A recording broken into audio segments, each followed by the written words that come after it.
열왕기하 2장 1절에서 14절까지입니다. 구약성경 561면입니다. 살아계신 하나님의 말씀입니다. 우리 함께 고백드리겠습니다. 여호와께서 해오리 바람으로 엘리야를 하늘로 올리고자 하실 때 엘리야가 엘리사와 더불어 길갈에서 나가더니 엘리야가 엘리사에게 이르되 청하건대 너는 여기 머물라 여호와께서 나를 베델로 보내시느니라 하니 엘리사가 이르되 여호와께서 살아계심과 당신의 영혼이 살아있음을 두고 맹세하노니 내가 당신을 떠나지 아니하겠나이다 하는지라. 이에 두 사람이 베델로 내려가니 베델에 있는 선지자의 제자들이 엘리사에게로 나와 그에게 이르되 여호와께서 오늘 당신의 선생을 당신의 머리 위로 데려가실 줄 아시나이까 하니 이르되 나도 또한 아노니 너희는 잠잠하라 하니라. 엘리야가 그에게 이르되 엘리사야 청하건대 너는 여기 머물라 여호와께서 나를 여리고로 보내시느니라. 엘리사가 이르되 여호와께서 살아계심과 당신의 영혼이 살아있음을 두고 맹세하노니 내가 당신을 떠나지 아니하겠나이다 하니라. 그들이 여리고에 이르매 여리고에 있는 선지자의 제자들이 엘리사에게 나와 이르되 여호와께서 오늘 당신의 선생을 당신의 머리 위로 데려가실 줄 아시나이까 하니 엘리사가 이르되 나도 아노니 너는 잠잠하라. 엘리야가 또 엘리사에게 이르되 청하건대 너는 여기 머물라 여호와께서 나를 요단으로 보내시느니라 하니 그가 이르되 여호와께서 살아계심과 당신의 영혼이 살아있음을 두고 맹세하노니 내가 당신을 떠나지 아니하겠나이다 하는지라. 이 두 사람이 가니라. 선지자의 제자 50명이 가서 멀리 서서 바라보매 그 두 사람이 요단가에 서 있더니 엘리야가 겉옷을 가지고 말아 물을 치매 물이 이리저리 갈라지고 두 사람이 마른 땅 위로 건너더라. 건너매 엘리야가 엘리사에게 이르되 나를 내게서 데려감을 당하기 전에 내가 내게 어떻게 할지를 구하라. 엘리사가 이르되 당신의 성령이 하시는 역사가 갑절이나 내게 있게 하소서 하는지라. 이르되 내가 어려운 일을 구하는도다. 그러나 나를 내게서 데려가시는 것을 내가 보면 그 일이 내게 이루어지려니와 그렇지 아니하면 이루어지지 아니하리라 하고 두 사람이 길을 가매 말하더니 불수레와 불말들이 두 사람을 갈라놓고 엘리야가 해오리 바람으로 하늘로 올라가더라. 엘리사가 보고 소리 지르되 내 아버지여 내 아버지여 이스라엘의 병과 마병이여 하더니 다시 보이지 아니하는지라. 이에 엘리사가 자기의 옷을 잡아 둘로 찢고 엘리야의 몸에서 떨어진 겉옷을 주워 가지고 돌아와 요단 언덕에 서서 엘리야의 몸에서 떨어진 그 겉옷을 가지고 물을 치며 이르되 엘리야의 하나님 여호와는 어디 계시니까 하고 그도 물을 치매 물이 이리저리 갈라지고 엘리사가 건너니라. 아멘. 예수님 더욱 사랑하시는 저와 여러분 되시기를 주님의 이름으로 축복합니다. 에녹에 이어서 하나님의 들림을 받은 엘리야의 모습이 오늘 본문의 1절에 나옵니다. 엘리야는 무슨 특별한 하나님의 능력, 그가 특별히 의롭거나 그래서 은혜 받은 것이 아니었음을 봅니다. 엘리야도 야고보에 보면 우리와 같이 성정이 같은 사람이었고 로데나무 아래서 죽기를 바랬던 연약한 사람이었습니다. 그런 엘리야는 하나님의 들림을 받은 은혜를 입었지요. 우리가 구원 얻는 것 우리의 특별한 능력이 아니라 전적인 주의 은혜인 줄로 믿습니다. 하나님의 사역자의 마지막 때는 하나님만 아십니다. 그리고 그 장소, 그 방법 또한 하나님만 아십니다. 하나님께 쓰임받았던 엘리야의 마지막 모습, 그 때와 장소, 그리고 그 방법은 하나님께서 역사하셨듯이 오늘 예배 드리시는 저와 여러분의 마지막 때, 그리고 그 하나님 부르시는 그 방법, 그리고 그 장소가 어디인지는 모르나 늘 깨어 있어서 말씀 따라 주와 동행하는 은혜가 있기를 주의 이름으로 축원합니다. 엘리야의 삶이 비록 고단하고 어려웠던 삶이 있었습니다. 가죽 털옷을 입는 가난과 이세벨의 위협 속에서 고독함, 광야의 시간이 또한 있었지만 그 마지막은 하나님께서 하늘로 들러 올려주심으로 하나님의 영광을 경험하였듯이 우리가 오늘 이 땅을 살아가는 우리의 인생이 비록 광야와 같아서 고난과 어려움의 연속의 삶일지는 모르나 우리의 마지막은 저 영원한 하나님 나라와 그 영광이 우리에게 있음을 우리는 확실히 믿습니다. 그러기에 오늘도 우리는 엘리야처럼 때로는 고독하고 외로운 인생길을 걸어갈지는 모르나 하나님 나라의 소망 가지고 나아가시는 저와 여러분 되기를 주의 이름으로 축원합니다. 엘리야는 엘리사에게 말합니다. 너는 여기에 머물러 있으라. 아마 이런 의미가 있는 것 같아요. 내가 원치 않으면 여기서 이제 그만 가도 된다. 왜냐하면 엘리야의 길이 너무나 험했기 때문입니다. 엘리야가 지나온 삶이 고난의 길이었듯이 선지자의 길이 얼마나 힘들고 어렵다는 것을 엘리야는 잘 알았기에 그를 따라오는 엘리사에게 너는 여기 머물러 있으라. 내가 이 가는 길이 어렵고 힘드니 여기서 그만 가도 된다. 이런 의미가 있는 거죠. 그런데 엘리사는 말합니다. 여호와의 살아계심과 당신의 살아계심을 영원히 살아계심을 맹세합니다. 나는 당신을 떠나지 않겠습니다. 이렇게 2절과 4절과 6절에 세 번에서 반복해서 이 본문과 내용이 등장하는 것을 봅니다. 엘리사의 간절한 마음이 묻어납니다. 엘리사는 간절하게 스승 엘리야를 따라다니며 나는 당신을 결코 떠나지 않겠습니다.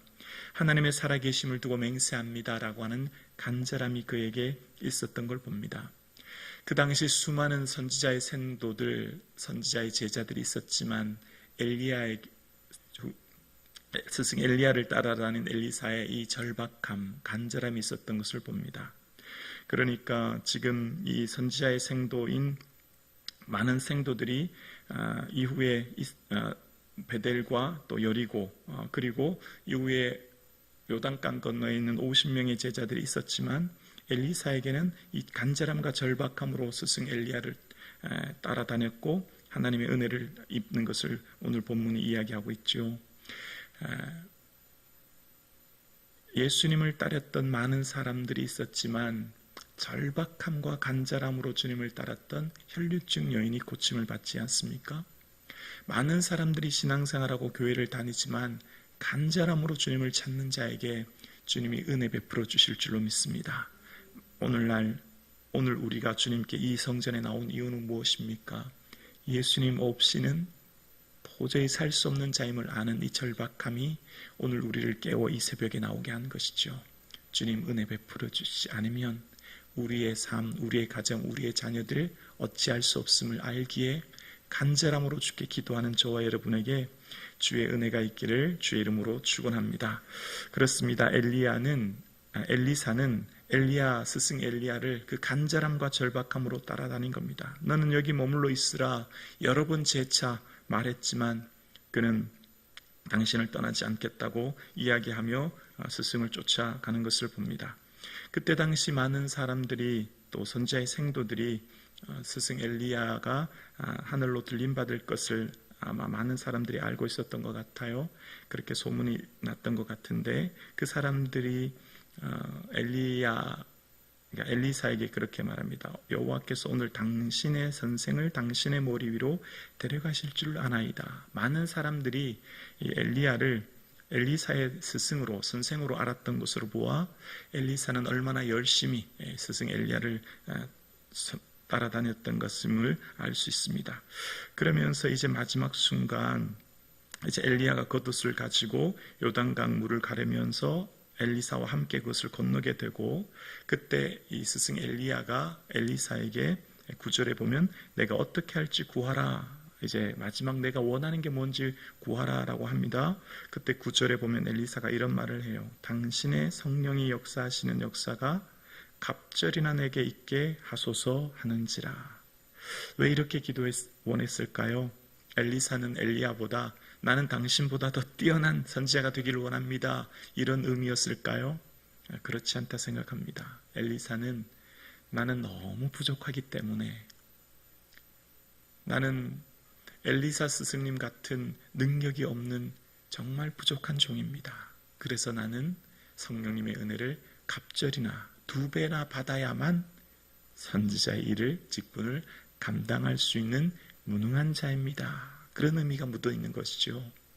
엘리야가 기도할 때 하늘에서 불이 내리고 바알의 선자를 이겼듯이 그런 능력이 저는 없고 저는 그저 무지하고 어리석사오니 제가 당신의 그 선지자의 직을 감당하려면 당신이 받은 그 성령의 능력을 2배나 받아야만 당신처럼 할 수 있는 무능한 자입니다 라고 하는 겸손함이 묻어있는 것입니다.